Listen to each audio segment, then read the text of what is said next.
Hello guys, welcome to Super Fast Reviews. Today we'll be taking a look at this laptop MSI GF63 9SCR thin.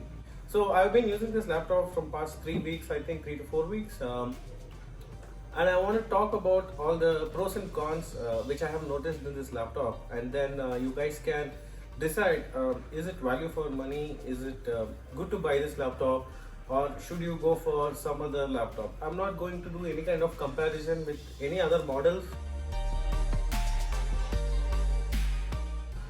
So it has a very good hardware. So it has this i7 9th gen processor. It has an excellent graphic card, NVIDIA GTX 1650 Max-Q Ti.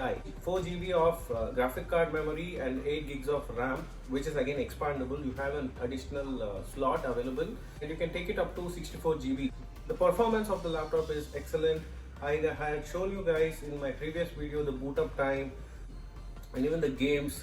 The general day-to-day performance, if you want to do video editing, video recording, parallel video recording while playing games in 4K or full HD, all these functions work really great. So the performance and the hardware, they are the best for this particular price. It has an amazing sound. The speakers are superb. They are very crystal clear. I had showed in my previous video, you can check it out. The audio clarity and even the bass also is pretty good. So the keyboard, very clicky, tactile. It will come for a very long run for you definitely. So I like the keyboard, and even the backlighting of the keyboard is very nice. Okay, so this laptop comes with a 512 GB of SSD, and there is an extra slot or expandable storage. It's a great feature. You won't find it in many laptops to expand the hard disk. You'll have to replace the hard disk rather than expanding. So on your day-to-day functions, you can easily, comfortably keep your laptop on your lap and work, and you won't feel any kind of heating issues. Also, MSI has given a very nice performance tuning software called Dragon Center, where you can control most of the aspects of your laptop. So the gaming performance also is very good. You don't find any kind of lags or anything. You can take any kind of games. So the first thing is it is a average battery life, so you get only about 1.5 hours to 2 hours maximum of battery, and that too this is when you are actually watching movies or Netflix or browsing in Chrome, not gaming. So this is normal light softwares which you're running, but it doesn't have 144 Hz, so it's a standard 60 Hz display. Not all laptops come with 144 Hz. But it's not a con actually, it's just a missing feature. I didn't like the front camera at all. It's just 1 megapixel. I have tried some selfies and stuff. It's not great. 2 or 5 megapixel camera, 1 megapixel in this state is not at all acceptable. Either you don't give the camera, or you give a decent quality one, not just for the namesake. Don't give a 1 megapixel camera.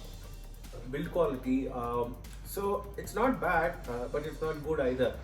So I feel very uncomfortable just keeping the laptop somewhere like close to this table, or not carrying without protection. If it falls, it's definitely going to break into pieces.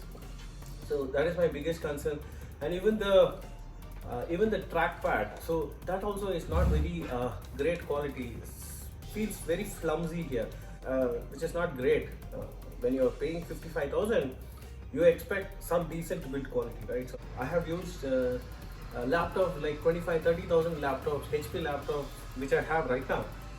The build quality of that laptop is much better than this. But now when we talk about the heating, when you are playing games, the laptop actually heats a lot, unless you turn on the extreme performance mode. Only when you turn it on, then the fans will run its maximum speed. So there will be a lot of fan noise also, but they will cool down your laptop much faster, and they'll keep the heating also in control. I have tried a couple of games like GTA 5, Valorant, Brawlhalla, Assassin's Creed. All these run great, no problem. But when you take some games to the highest level setting, then it doesn't run great. So you will have some frame drops. So you will maximum get about 40 to 50 FPS not more than that. Sometimes it will drop, and it's not a very great experience to play games at that FPS. But if you turn it down a little, one level lower than the highest level, then all the games run very smooth. So you get 60 FPS, and also it doesn't have any kind of fingerprint unlock mechanism. So it's just a normal password-based unlocking. Fingerprint would have been good, at least for security purpose. These are all the pros and cons, and now should you buy it or not? So just think over the points that I told and just note down what is important for you, and then you'll be able to find your answer as should you go for this laptop or not. All the cons, it's not like a deal breaker, okay? You need not think that okay, the build quality is not great, I should not buy the laptop. It's not a deal breaker. I'm just telling could have been done better. That's my review. Please let me know your thoughts in the comments, and please do subscribe to my channel